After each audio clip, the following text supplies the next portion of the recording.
Today's a rain day and we're making breakfast and we're inviting you to join us. So one of us wanted Bulletproof Coffee, so I thought I'd show you again how we make that. You're going to want to have a malt cup. This is the easiest way to do it.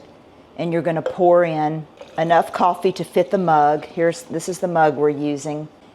And you're going to add, I need to get to the grocery. This is our Kerrygold butter, Kerrygold unsalted butter. And I have just the right amount that I would put in this cup. So you're going to add the butter into the hot coffee. Be careful not to let it splash on you. And then of course, because the coffee's hot, the butter is already melting. Then we add this Thrive Market grass-fed collagen. This is a vanilla flavor and it is 10 grams of protein. So in this collagen, because it's vanilla flavored, it is sweetened with monk fruit. So this does contain 1 carb. So if you are trying to cut out carbs, which carnivore is no carbs, you would skip this step. We had previously been using this and we were spoiled to this in our Bulletproof Coffee, and it's not bothering us. We're able to tolerate it. So you're just going to use a full scoop of this in your coffee. And part of the Bulletproof recipe is MCT oil. Again, this is probably not carnivore. This is coconut oil. And since you don't use any plants for the carnivore diet, this would not be part of carnivore. And you put a spoonful, and that is the Bulletproof recipe. This coffee is a meal replacement. So if you're using Bulletproof Coffee as a meal replacement, by the time you put the butter, the collagen, and the MCT oil, this is a very heavy coffee. This is a meal, and all of these things are beneficial to your body.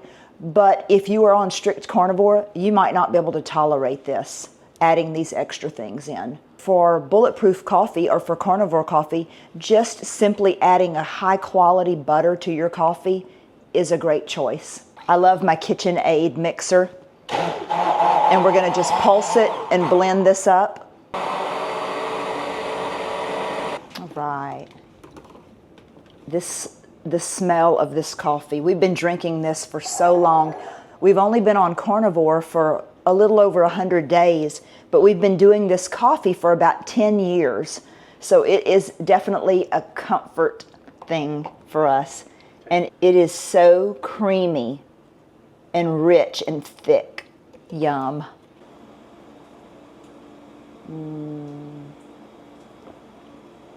What is your favorite way to make your coffee? If you're already doing a Bulletproof or a carnivore heavy coffee in the morning, what are some of the special things that you enjoy adding into your coffee?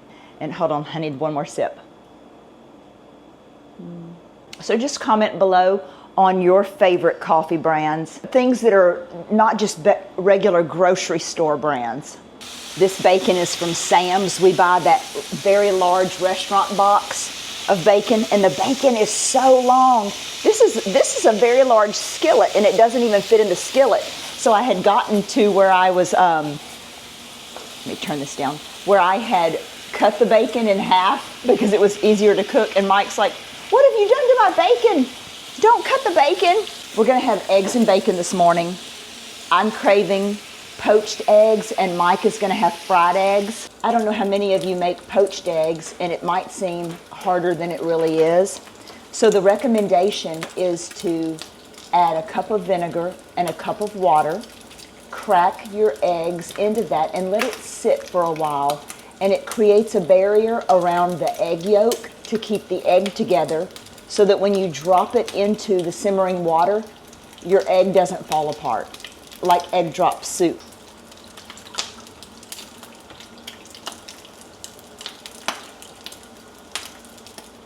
A cup of water. Now I'm going to just break the eggs into that and let it sit for a while. Ooh, some of this is overcooked. Nice and crispy. That's the way Mike likes it. Now I'm going to crack the eggs into the vinegar water mixture.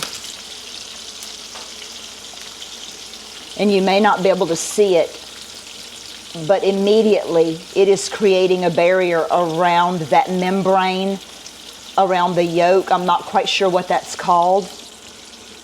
I should have used a bigger bowl because I'd like to do more eggs. I'm actually going to try a third egg in there.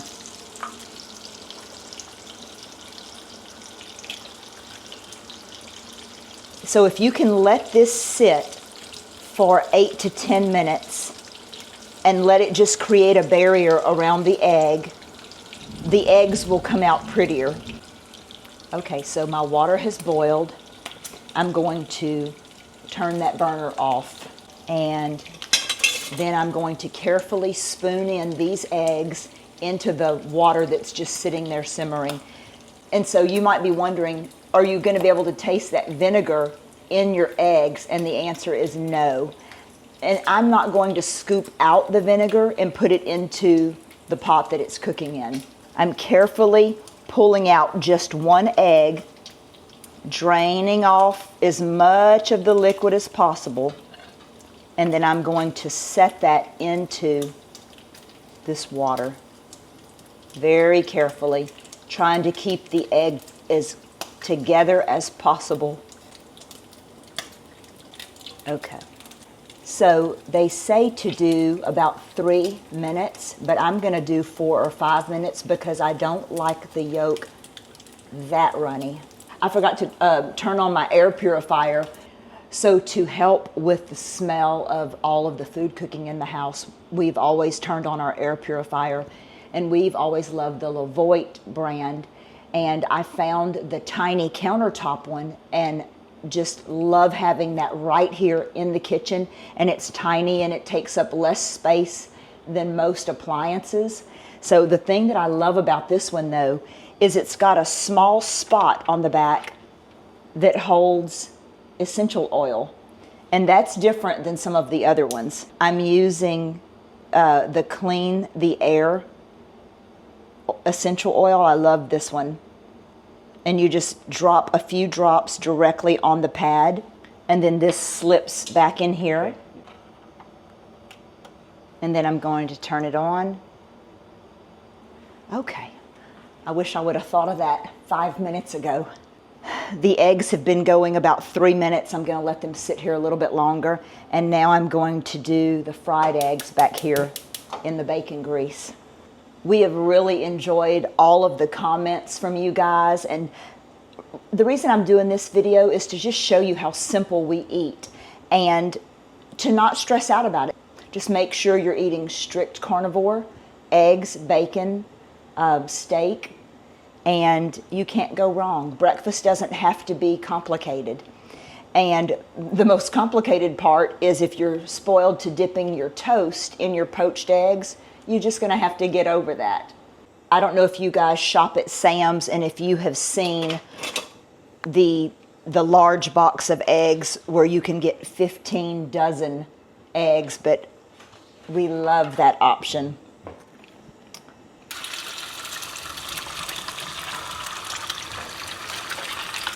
Now I'm going to remove the poached eggs. Get your spoon and you're going to drain off that water.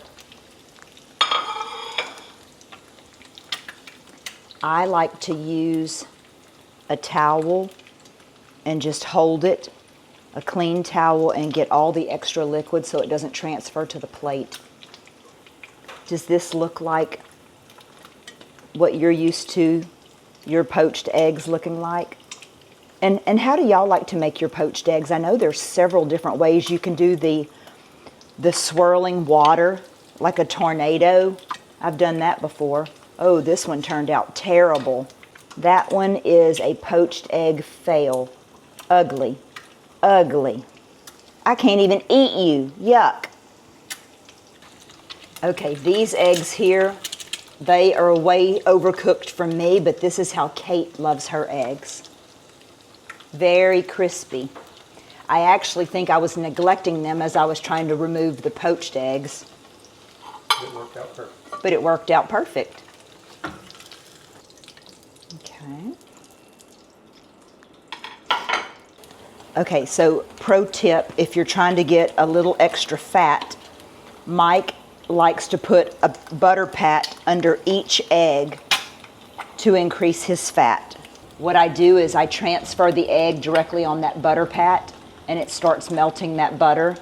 Mike cannot eat straight butter like some of the carnivore community does, so he likes it underneath his food. And this melts it, and then in the coffees it blends it, so he's getting plenty of fats. Okay, so it's time to eat, and very basic meal, and we will be having the Celtic sea salt that you guys have recommended for us, and also our capsules for our beef organs, since we are not eating liver. And we can link all of these things in the description if you're interested. So thank you for joining us for this meal prep. I hope that this is an encouragement to you. Keep it simple. See you next time.